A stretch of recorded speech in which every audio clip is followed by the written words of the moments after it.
Good morning, everyone. I'm Kevin Allen of USA Today, and I'm joined by my podcast partner, Tom Laidlaw, the former NHL defenseman for the New York Rangers and Los Angeles King. And Tom, it's Thanksgiving Eve. Happy Thanksgiving to you and your family, and to all of our viewers on this day. So, unfortunately, though, with the holiday here, we have to start out with what I find to be really a distasteful story. Tom, just the story of Bill Peters and what has happened there. Anyway, why don't you take it away as a former NHL player and give me your take on what has happened with the accusations against Bill Peters? So I guess and you correct me if I'm wrong here, but it seems like this all started with Mike Babcock getting fired, and some of the comments that were made about him, particularly Mike Commodore, a former player, came out and expressed how much he hated Mike Babcock and some of the things he did. And then the young man, Alou, is it Akim Alou? Is that his name? Akim Alou, yeah. Yeah, he came forward and basically sent a tweet. I think it sounded like a pretty innocent tweet. Well, of course, I mean, Peters comes from the same kind of background as Mike Babcock, and here's the things that Peters had said to me 10 years ago. And I'm getting the sense that he didn't totally understand what a big firestorm this was going to create. It was almost something that it seemed like people just knew about this for a long period of time and didn't do anything about it. But he talked, particularly, I think the worst part about it was that Peters had made some pretty, not just once, but it seems like several times, some racist remarks. Alou is obviously is black, and Peters made some racist remarks to him a couple of times, or at least a couple of times. And there was other players there to hear it. And apparently the captain of the team even tried to address it with Peters, and Peters didn't apologize.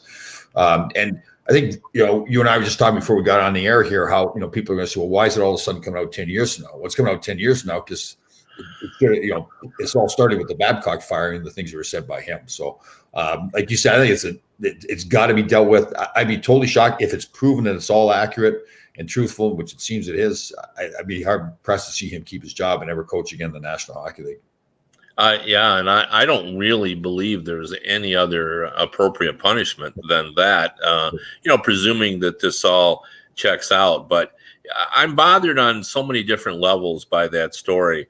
Number one, and for those who haven't read about it, essentially what it came down to was Alou playing music, hip hop music, if my understanding of it is correct, and Peters objecting to it and using a racial slur to describe the music. He dropped the N-word, and as you mentioned, Alou is born in Nigeria, and he was Alou basically said that there was like silence in the room when he did it, like people was shocked. And he did kind of talk to him about it. And then Jake Dowell, the captain of the team, went and talked to Peters as well. And then Peters did call him in his office. And this is the second level that bothers me.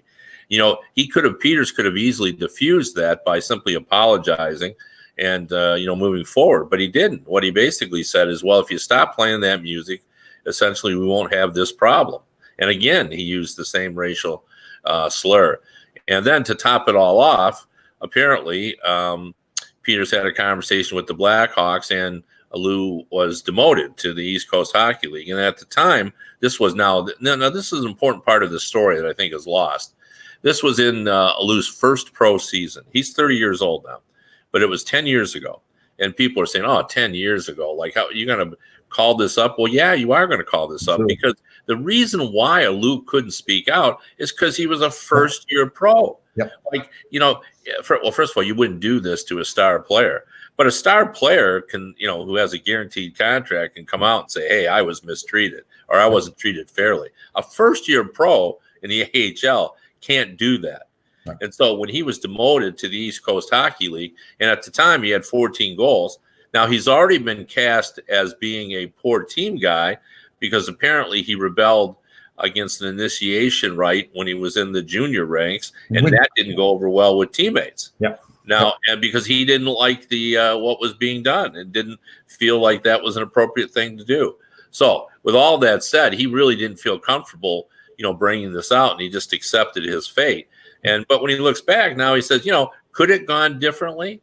had I stayed in the AHL where I had 14 goals, who knows? I mean, we don't know the answer to that. So, and the other element to this story, which I don't think we've seen the last of it, because now we've had a player, Michael Jordan, come out in Carolina and say that Peters mistreated him there as well, physical abuse.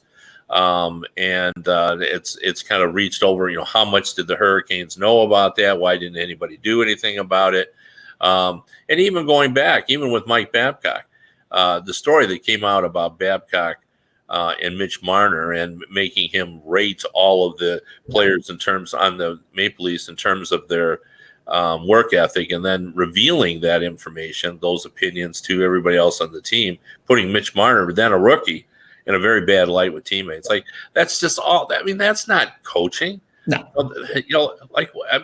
Tom, did you ever see anything like that when you were well, it's interesting. I knew we were going to discuss that topic. And, listen, first of all, we'll talk about the extreme, right? And you and I were somewhat a part of this with the Sheldon Kennedy case, right? Now, that's a whole different extreme. But again, it kind of shows you. So Sheldon Kennedy was sexually abused by his junior coach, Graham James, for many years. He had asked me to represent him to help him through the whole struggle to go forward with it, to bring it public and everything. Now, again, clearly that is the extreme, but it shows the power that these coaches have. Like you touched on with this young Alou, a young player coming in, dreaming of playing in the National Hockey League. Something happens to him. He knows it's wrong, but he feels like he can't say anything about it because he fears it's going to ruin his career, which ultimately happened with Alou. So, the damage that coaches can do is huge. So, like, I remember many cases. Like, I look at coaches and listen, it's really got me fired up. So, like, there was coaches like the Mike Keenans, the Ken Hitchcocks, the Mike Babcocks. All these kind of guys wanted to play these mind games and think that they were the game was about them. Like, they were these brilliant guys, and they're going to play mind games with the players to show that they're the ones that got them going with their mind games. Instead of just sitting down with the player and having a face-to-face conversation and say, listen, you're not playing well enough right now. What can we do to make you a better player? Like a simple conversation. These guys felt necessary to be these master scientists that are going to come up with these strange things. There's a lot of little things that happened. The coaches that I had that I respect so much, going back to junior or college, we're not like that at all. But we certainly had some players. We had and I don't mind saying the names. Sometimes I feel like you shouldn't say the names. But you know what? In light of what's going on now, I think it's important that people know. Like, we had Ted Sater in New York, and this was almost not as much like a abusive, but just how silly it was. We played a game in Pittsburgh. I'll never forget this. And we played bad. Myself and Ron Greshner and Bob Brook were the three captains at the time. And we were due to have a day off the next day. And Ted Sater gets on a bus outside the rink in Pittsburgh. We're about to go to the airport and fly home. He said, okay, the day off is over with. They no longer have the day off. It's going to be a practice tomorrow. So we get to practice, and everybody warms up, gets the whole team down on the goal line at our practice facility. And he then says to the three captains, myself, Greshner, Brook, okay, the team, we didn't pass enough last night. 3 guys down and back. We didn't hit enough last night. 3 guys down and back. Well, the rest of the team all stayed on the goal line. They watched us skate for about 45 minutes. And his logic was that the rest of the team was supposed to feel bad because the 3 captains had to skate because everybody else didn't do their job. It was ridiculous. The older guys in the team are dying laughing. They're like, it doesn't bother us. Let Greshner and Brooks skate. And we had one fantastic young guy, and I believe I got the name correct. I think it's the right guy. It was Ramo Helman was on the team. Really nice young guy, barely spoke English. And he came out after this whole thing. He comes up to me after and he says, Tommy, why only you 3 skate? It's like the whole logic behind his strategy was lost. And it was just, I remember thinking to myself, like, we looked at, and everybody in the team's looking at this coach, like, what are you thinking? And again, that's not as abusive as this story that we're dealing with today, but it just shows some of the things that these coaches would do to think that they've got this master recipe to solve all the problems for the team. So. Yeah, I mean, the way I view it is that a coach is no different than a boss in a work environment, and look. In every work environment, whether you're an accountant or a banker or a sports writer or whatever, you have bosses whose job it is to get the most out of you as an employee. And oftentimes that requires some frank discussions. Suppose my editor, does not like the way that I'm writing or doesn't like my story selections. Well, he has to call me in and we have to have a real frank discussion. And sometimes that's not fun. But, he doesn't come out in the in front of everybody in the office and berate me in front of everybody. I mean, that's just not proper management. And I think the same is true, for coaches. This isn't the 1950s. You don't get ahead by demeaning people in front of others or, through any form of abuse. The most effective way is, private conversations and so forth. I mean, to me, if you're going to be a good coach, Scotty Bowman once said to me, if you have a 35 goal scorer and he doesn't get 35 goals, he said, that's on the coach, because it's your job to make sure he performs at his highest level. You got to figure out how to do that. And yelling and screaming and all measured forms of abuse, I don't think that's effective. I think, go ahead. Yeah, well, it's interesting. This really gets me fired up because I just believe so much. My background, it's always about the team. And I say that because I was never really a good enough player to make the National Hockey League just based on my talent. It had to be about the team's performance and me being a part of that team, an important part of it. And when I see guys, I see some of the players from the '94 team for the Rangers that won the Stanley Cup, and the way they talked about Mike Keenan openly, it's almost like with disdain. Like he had nothing. In fact, it's almost like they got him out of the way so that they could win the cup. They had so little respect for him. So I just, I see these guys that continue to do this stuff. Like when I heard this about Peters, I was really surprised that it didn't matter if it was 10 years ago. First of all, that he was that abusive, and the racial issue came into it as much. It's just like, what should you possibly be thinking that makes it the right thing to do? So like, to me, like we talked about the other day with Babcock too, it's so much of these guys, like the Babcocks of the world think they have to build a brand for themselves. Like Mike Babcock is a brand, right? It's about him.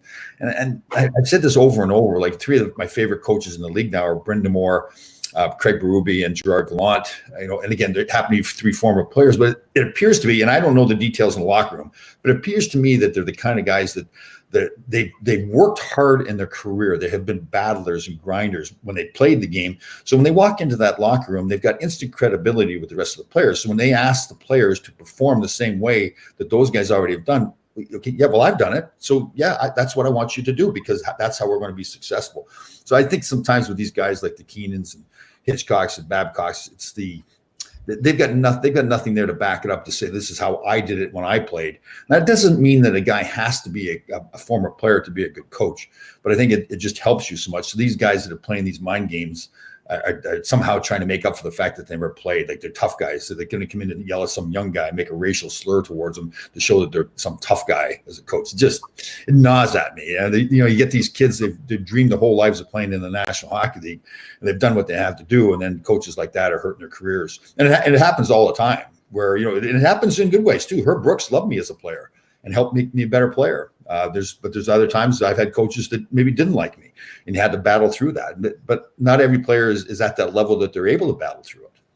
Yeah, it's almost as if, to be honest, and I'm somewhat sympathetic to coaches on this. The modern coach is a hard position, because in the old days it was acceptable for you to just be cruel in your coaching approach. It was totally acceptable.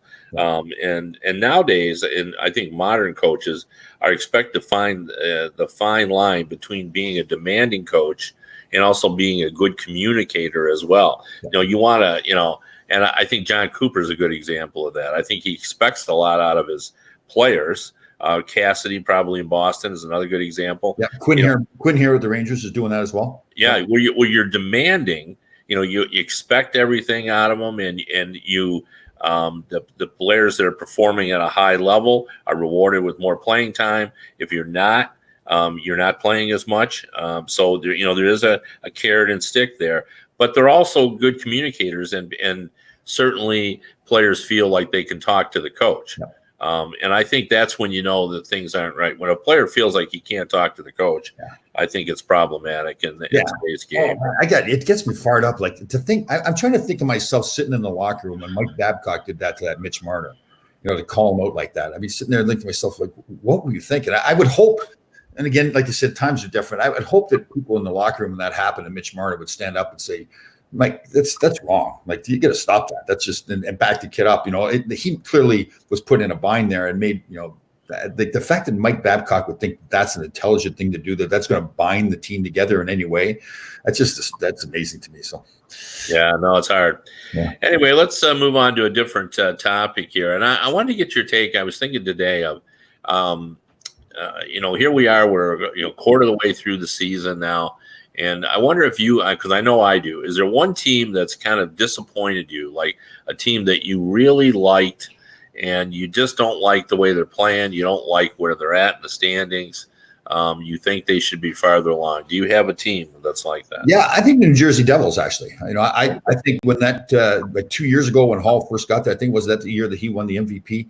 I thought, well, I'd love not just their record, but the fact, like the way they were playing. They were that aggressive team. They were fast. They had that aggressive attitude, and it's now they've just got. They look like they're a little bit of a timid team almost. They're not quite sure what their identity is. The goaltending. Corey Hirsch, who was supposed to be the star for them, that's fallen apart. They had to send him to the minors. So I would pick the Devils, and I like that team too. I think Ray Shero's got an excellent track record as a general manager. I like their coach Hines. I think he's shown that he can get them to play the way they want, but they're just not doing it right now. Yeah, and I think that's sort of a common theme with teams where younger players are being brought in, and by that I mean trying to find your identity of like who you are and how you're going to play. You got Hughes here, who's not quite ready. But emerging, he sure is another young player. Now you also have the uncertainty of not knowing what's going to go on with Hall. So they're in kind of a bad spot where they're not quite sure where they're at, I think.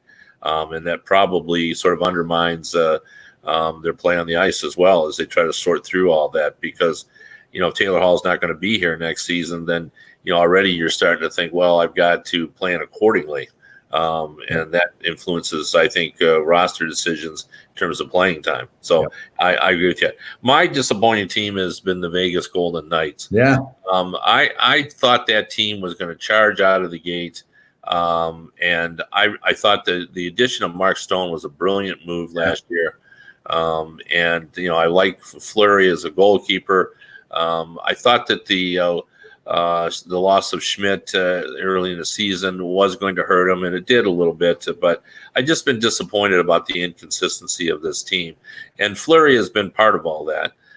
He's been really up and down this season, and they really need consistency out of him if this team is going to do well. And I share your admiration for Gerard Gallant. I like his approach. I remember listening to him talk last time, and someone was asking about the power play, and he basically said, look, I get it that we're not producing, but he said, I've been around the game a long time, and I've watched, I've seen enough power plays, and I feel like our power play is there. We're just not scoring. And he said, I know that sounds ridiculous, but he said, that's how I feel. And lo and behold, not long after that, they did score. And, he just had a sense that, the power play looked good to him. They were moving the puck. They had good movement. So there's a lot I like about it. I think they've got two good scoring lines by bringing in Stone, and they got Pacioretty last time. There's a lot of good components to that. I think they probably need a little help on the blue line as well. But I'm disappointed to see that team,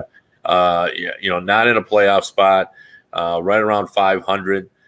That's not good enough for this team. I expect more. I agree. I think it's one of those cases too where I think a lot of people's eyes, certainly in mine, I think the first couple of seasons they probably overproduced. Based on they had good players, no question, but their identity became that team that just was rallying around themselves like they were really a team, and they battled hard because they knew they weren't that talented a team. They were as maybe talented as somebody else, and now maybe they've upgraded their talent level. Now, do you think to yourself, well, now we don't have to work as hard. Now we don't have to pay attention to detail as much, because we're a more talented team. And you would hope that they'll figure that out and realize, okay, yeah, we still have to have that same attention to detail, trusting the process and all those things, even though we've got more talent. So, right. I want to talk a little bit, Tom, about the Tampa Bay Lightning. I was in Chicago recently, and I talked to John Cooper, and we talked a little bit about on the show last time about what he saw with his team. And since I talked to him, and he was talking about how he just felt like the team was kind of playing better, and it just wasn't showing up in the results. They've won 3 in a row now, and more importantly, like they've only given up 6 goals in those 3 wins. and they look, and this is with Stamkos out of the lineup. So I mean, I'm sure you've seen them play out of the last couple of weeks. Do you feel like they are turning the corner, that we're getting back? Like, they're not going to be a 62 win team. Let's just move that. I mean, that just happens every once in a while, where we get a team that just nothing goes wrong for them. But do you see them now becoming one of the top teams in the league? Sure. Yeah, they remind me a lot of the Washington Capitals before the Capitals won their first cup here. I just think that they're a tremendously talented team. Have they figured out, and Ovechkin said that about the Toronto Maple Leafs, have the Tampa Bay Lightning figured out how to win a championship now? They've got the talent to win it. They got the goaltending. I agree with you. I like the coaching there. They're certainly geared up to be one of the contenders to win a cup. But have they figured out how to win? So like Ovechkin, to me, when I watched him before they won the cup, great effort, always working hard and everything like that. But it was more like, and it wasn't, I don't want to make it sound selfish, but it was more like, okay, I'm going to make a big play here. Where if you're going to win a Stanley Cup, if you're going to challenge for a Stanley Cup, you have to understand as players, it's not about making the big plays. It's making all those little plays right over and over and over, whether you're a first line guy or a fourth line guy. So my question is, with Tampa, have they figured that out yet? There's a lot of big time players there. I love that team. I like Hedman as a defenseman. He's one of my favorite defensemen in the National Hockey League right now, him and Shea Weber. Vasilevsky's a fantastic goaltender. But have they figured out, okay, if we're going to win, it's not about us making the big plays. It's not about us showing how talented we are all the time. It's how much can we grind it out to win. So they're at that point where, they've got to figure it out. If they do, they've got a chance of winning the cup. I wanted to also ask you a little bit about home ice advantage. I was looking at the Boston Bruins record, and they haven't lost in regulation at home this season. And I think Boston is a difficult place to play because of the fans and how loud they are, and the tradition there and so forth. But I started to wonder, when I first started covering the league 5 years ago, home ice was so big. Like in the playoffs, that making sure you got that home ice advantage, your crowd getting you fired up and all that. And I just don't feel like players see it the same way anymore. No. Like, right. I agree. I mean, like the old days where we used to joke around going to the Philadelphia Spectrum. We would joke that they would turn the bus off and we'd still be shaking because you're great going to the building. The Boston Garden was the same thing. The visitors' locker room, there's rats running through it and everything like that. So they were intimidating buildings. The old Montreal Forum was the same way, different because of not the fear factor, but it was a Montreal Forum. So Chicago Stadium was the same way. You'd walk up the stairs. It's like going to the Coliseum or something. You get slaughtered and fed to the wolves. So those places were intimidating. To me, that's just not there anymore. I do think that the one thing with home ice advantage is the coaching advantage, that you're able to have the last change, so you have the matchups you want. But good coaches are able to get around with that by changing on the fly. But I do think that's the one advantage, that you can get the matchups you want. That maybe coaches don't pay as much attention to that during a regular season game, but during the playoffs, those little things like that, the home ice advantage and having the last change, really mean a lot to a team. Well, and I hear players now, probably for the last 10, 15 years, one of the constant drum beats or drips in the playoffs as well. When you're getting booed too, that could fire you up. And, a guy like Brad Marchand, I think, feeds off that. Like, I think he loves wearing the black hat, loves being the villain. Yeah. Going in and being the road team. But I know what you mean about the Boston Garden. People are always shocked because I've covered the league long enough that I covered games at Maple Leaf Gardens, Montreal Forum. I was there at the end, Chicago Stadium. I covered games in. I grew up in Michigan, so I saw Olympian. I covered games at the Boston Garden, and I even link Mellon Arena in that as well. Even though they weren't original six, but I love that old arena. The old Igloo. It's one of my favorite places. So when I tell people this, they're always kind of shocked that I loved all of those old arenas except the Boston Garden. And some of it was one of my early times there, I am not exaggerating, I saw a rat in that building that was the size of a raccoon. Just this big old fat rat. I'm walking down from the press box, and he was feasting on a box of popcorn and just really enjoying himself. Yeah. He had just had a wonderful time at the game. Yeah. And now he was sitting there just taking it all in, eating a box of popcorn. He probably looked up at you like, what's the big deal? Like, what's the problem? Right? Yeah. Well, what are you doing in my arena? Totally. This is when me and my buddies come out and take care of business. And, So I don't know. I don't know why I just didn't have the love for that, because I loved the Chicago Stadium. Yeah. And like that was such a great place, and the press box was behind the net. So you really had to duck. There was no nets in those days, so there'd be puck marks behind you from where pucks would fly up, and not one never came close to hitting me. But there, I was certainly in that box when pucks went flying out there. And even Madison Square Garden, the press box used to be really low down in the stands, and now they have a gondola where you're much higher. But those were the days, and it did seem back then that home ice was much more than it is today. Huge, like a physical, like an intimidating physical building. Like again, maybe it's not Toronto Maple Leaf Gardens as much, or maybe Montreal. Like those places more like cathedrals almost. But the Boston Garden, Philadelphia Spectrum. Oh man, I'll never forget the feeling you're walking in that building. Like, oh God, am I going to come out of here alive tonight or not? So, I will say this. I really admire the Toronto fans. I love how knowledgeable they are, and I think that's just such a great hockey city. And I love how fired up the fans get there. But there's still nothing like going to a playoff game in Montreal. Yeah. You get in, and if you're in a taxi, as soon as you get in the cab, he's talking to you about the game. And everybody in town is talking about that night's game. It's just it's even hard to describe like how big game day is during the playoffs. Yeah.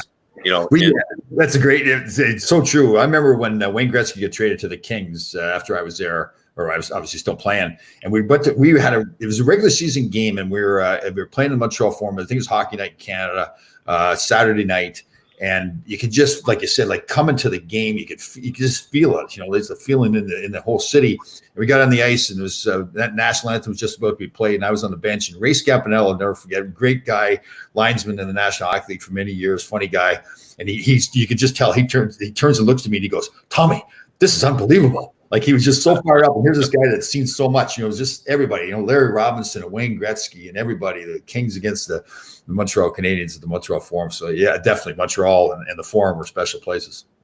Yeah. I mean, it was, I was at the very tail end of the suit and tie crowd when I was a kid going to Olympia Stadium. Like, you see photos from the 50s, and the men always were dressed with a sport coat and tie to go to games, and a lot of fedoras. That was in the 50s. And I saw games in the 60s, and people would come from work, so you saw a lot more people dressed up coming to games, but not like in the 50s. I wonder what that was like.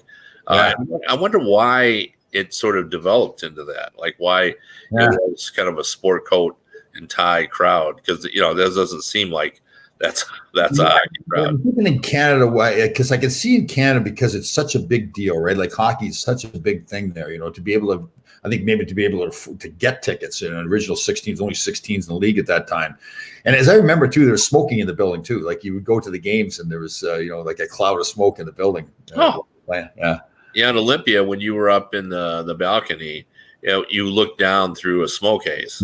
You almost had to kind of wipe it away so you could sort of look down on the the crowd. And the old buildings had a much different smell.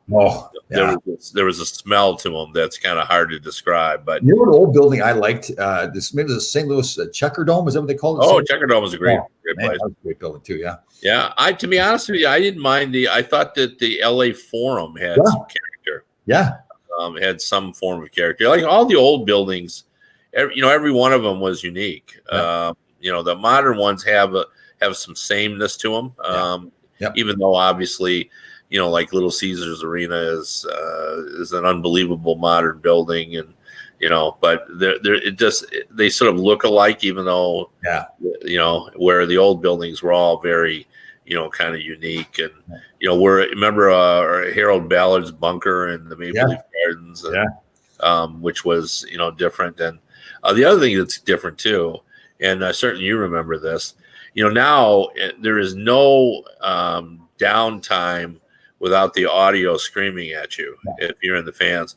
In the old days, people didn't feel they had to applaud for the entire game or anything else, so you could hear the players on the ice. Yeah. all the time. Like I can remember being at when I was a teenager going to Maple Leaf Gardens, and you could hear guys calling for the passes, screaming and cussing at one another when they didn't like something going on. Right. And now unless you're in the third row, you're just not going to hear all that. And even when the play stopped too, like now there's all the entertainment going on in the big Right. screen. But back then when the play stopped, it was dead quiet in the building. And I told the story before when we were in Edmonton, and I hit Wayne Gretzky right at the end of his shift, and the whistle blew, and it was dead silence in the building. And Glenn Sather got up on the boards, like 1 foot on the boards and 1 foot on the bench, and yelled, "Laidlaw, you're going home in a body bag."